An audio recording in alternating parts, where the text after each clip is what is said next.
Você já se perguntou como um casal pode transformar amor em horror? O que se passa na mente de duas pessoas que cometem crimes juntos, no momento em que a justiça finalmente os alcança? Mas o que realmente acontece no instante em que a sentença de prisão é anunciada? As reações desses casais variam desde frieza calculada a desespero absoluto, revelando uma gama de emoções que poucas vezes temos a oportunidade de ver. Hoje vamos explorar essas reações impactantes e entender o que elas nos dizem sobre a natureza humana e as profundezas da mente criminosa. Lisa e Christopher Rodrigues. O que trouxe Lisa Rodrigues e seu namorado Christopher Rodrigues ao Tribunal Comum do Condado de Cuyahoga, em Cleveland, Ohio, foi um crime de negligência e abuso que resultou na morte de Jordan, o filho de 5 anos de Lisa. Jordan tinha necessidades especiais, o que exigia cuidados especiais e vigilância constante. Naquela noite fatídica, Christopher levou o inconsciente Jordan até Lisa, que simplesmente deu um banho frio no menino e o colocou para dormir. Tragicamente, no dia seguinte, Jordan foi encontrado morto. Ao invés de procurar ajuda ligando para o 911, o casal escolheu um curso de ação horrível. Embrulharam o corpo da criança em cobertores e sacos contendo naftalina, e depois o enterraram em seu próprio quintal por quase 2 meses. A polícia foi alertada pelo irmão de Christopher, que informou que a criança estava enterrada no quintal. Quando os policiais foram até a casa dos Rodrigues, Lisa mentiu, dizendo que Jordan estava no Texas com o pai, mas não pôde fornecer um número de contato. No dia seguinte, a polícia voltou e encontrou o corpo de Jordan no local indicado. How old is Jordan? Jordan, he is just turned 5. Where's Jordan at? He's with his dad. Do you know any numbers, how to get in touch with anybody who actually lives in Texas? I mean, right now, his phone just got disconnected. No tribunal, Lisa e Christopher foram presos e acusados. No entanto, chegaram a um acordo judicial que resultou na rejeição das acusações de assassinato em troca de declarações de culpa por homicídio culposo, além de agressão criminosa e outras 2 acusações de perigo para crianças e abuso de cadáver. A juíza Nancy Margaret Russell presidiu o caso e foi contundente em suas palavras e ações. Ela impôs a Lisa Rodrigues uma sentença de 25 anos de prisão, e quando chegou a vez de sentenciar Christopher Rodrigues, a juíza Russell expressou sua indignação. "Isso é um horror.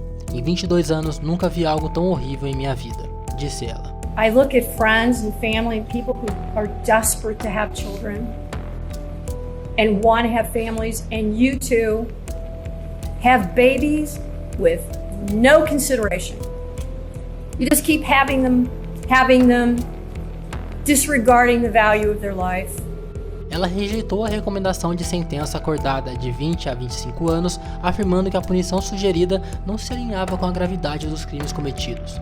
A sentença final de Christopher foi de 28 anos, a máxima disponível. Christopher Rodrigues recorreu da decisão, mas a sentença foi mantida.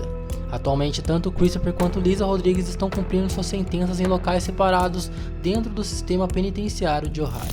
Jeremy e Christian Mood. Se a negligência de Christopher e Lisa te causou repulsa, espere até conhecer o caso de Jeremy e Christian Mood. Um casal ligado a crenças neonazistas foram julgados pelo assassinato de Charles Parker e sua esposa Gretchen.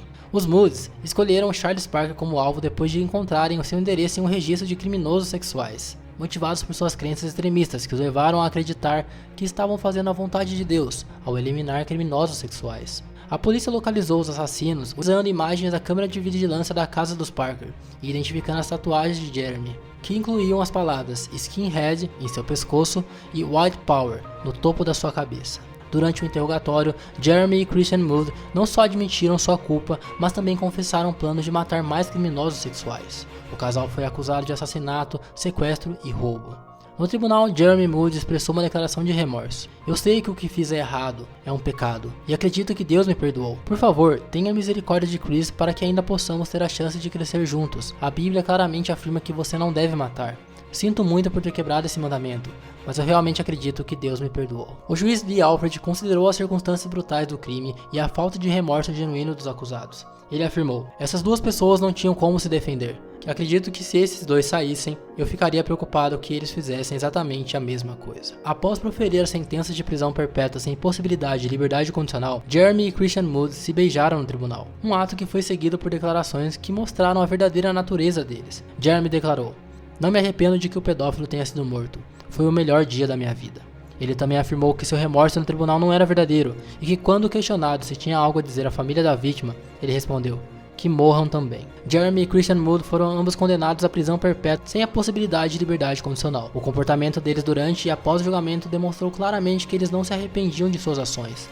reforçando a decisão do tribunal de mantê-los presos para sempre. Dia e Eric Millerberg. Dia Millerberg, de 41 anos, e seu marido Eric Millerberg, de Ogden, Utah, estiveram no centro de um caso perturbador que começou 3 anos antes. Em uma noite fatídica, os Millerbergs, juntamente com sua babá de 16 anos, Alex Rasmussen, se envolveram em um consumo pesado de drogas e álcool enquanto participavam de atividades sexuais dentro da casa do casal. A situação tomou um rumo trágico quando Eric injetou em Alexis uma mistura letal de heroína e metanfetamina pela 3ª vez, levando-a a uma overdose fatal. Com medo de que Eric, devido a seu histórico criminal, fosse mandado de volta para a prisão, o casal tomou uma decisão desesperada.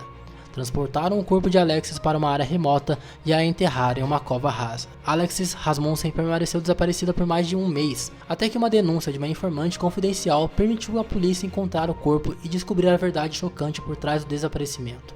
Após a prisão dos Millerbergs, Dia fez um acordo com a promotoria em troca de uma sentença mais leve e concordou em testemunhar contra seu marido. Dia Millerberg se declarou culpada de múltiplas acusações, incluindo obstrução de justiça, aquisição ilegal de medicamentos prescritos e profanação de um corpo falecido. Durante a audiência de sentença, Dia dirigiu-se à família de Alex expressando seu remorso.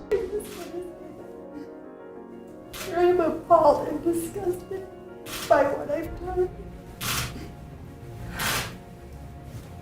And for your family, in a way I can't fix.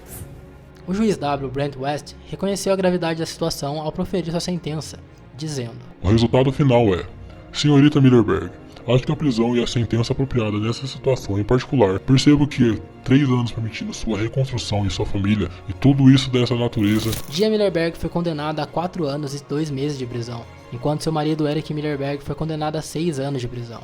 O caso foi um exemplo perturbador dos perigos do abuso de substâncias e das decisões desesperadas que podem resultar de um histórico criminal. A trágica morte de Alex Rasmussen deixou uma marca indelével na comunidade e destacou a necessidade de justiça e responsabilidade em face de crimes tão horríveis. Cyrus Matthews. Cyrus Matthews estava no tribunal enfrentando acusações de contravenção relacionadas a um incidente de raiva na estrada. Apesar da natureza relativamente menor das acusações iniciais, o comportamento de Matthews rapidamente agravou sua situação. Inicialmente, ele tentou negociar sua saída da prisão, pedindo ao juiz para reverter sua sentença. Porém, quando isso não funcionou, ele adotou uma abordagem mais drástica. Inesperadamente, Matthews fugiu do tribunal, seguido por sua namorada. A princípio, parecia que ele poderia reconsiderar e retornar ao tribunal, mas a chegada de sua namorada solidificou sua decisão de continuar com a fuga. A fuga de Matthews e sua namorada rapidamente chamou a atenção da polícia de Wildstorm. A perseguição em alta velocidade pelas ruas atingiu velocidade de até 140 km/h. O veículo de Matthews, um modelo mais antigo, eventualmente colidiu com um SUV branco, que transportava um casal e seu bebê. O oficial Waller foi o primeiro a chegar ao local do acidente, onde encontrou os ocupantes do SUV feridos, mas felizmente sem ferimentos mais graves. Em meio ao caos, ele ajudou a retirar Matthews e sua namorada dos destroços e levá-los ao hospital. A tentativa de fuga e o subsequente acidente resultaram em consequências legais muito mais severas para Matthews. Ele foi acusado de agressão agravada por causar ferimentos à sua namorada e aos ocupantes do outro carro. O tribunal condenou Matthews a 425 dias de prisão. Sua namorada, embora envolvida na fuga, não foi responsabilizada pelos eventos que ocorreram. Esse caso ilustra como as ações impulsivas e desesperadas podem agravar significativamente as consequências legais. O comportamento de Matthews, desde a tentativa de fuga do tribunal até a perseguição em alta velocidade, transformou um caso de contravenção em um incidente grave com múltiplas acusações. Se você achou essas reações chocantes, ficaria surpreso com este vídeo de criminosos que riram das famílias das vítimas.